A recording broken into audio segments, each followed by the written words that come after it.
co-chairman and chief executive of the Ben-Uri Gallery, the London Jewish Museum of Art. And this video is to talk a little bit about the pressures that we've had to actually implement essentially censorship on this independent Jewish Museum of Art and our exhibitions. What you can see around you are some illustrations of over 25 works reflecting the crucifixion in the 20th century. We've monitored and surveyed the transition of a motif, and it has caused huge controversy. The question has been asked, should public funds be fulfilling institutions to address sensitive issues to its local community? And the answer is yes. Yes and yes, as long as it is done intelligently, it is done with sensitivity, and it is addressed from a scholarship basis rather than a sensationalist basis, or even worse, with the intention to offend. Let's look at the pictures that, in our view, demonstrate why this exhibition is so robust intellectually. 1942, in the middle of the Second World War, in the United Kingdom, three artists, distinguished artists, were painting three separate expressions of the crucifixion for three different reasons. Let's look over here. This is Duncan Grant, a distinguished member of the Bloomsbury Group, and here is a naked man on the cross, right underneath Ben-Uri Gallery, the London Jewish Museum of Art sign, and this painting is about essentially British society's views on homosexuality and homophobia. He was challenging the establishment. Let's look behind.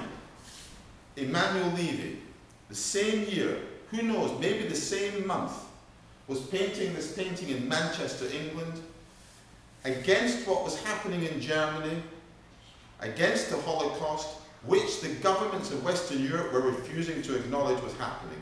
Yet an artist was standing here painting this painting of a Jew on the cross in front of and on top of a military cemetery. And let's move to 1942, the same year. Roy de Maistre, a classic representation of the crucifixion.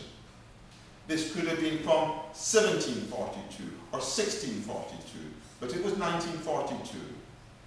So these three images representing the crucifixion in completely different ways.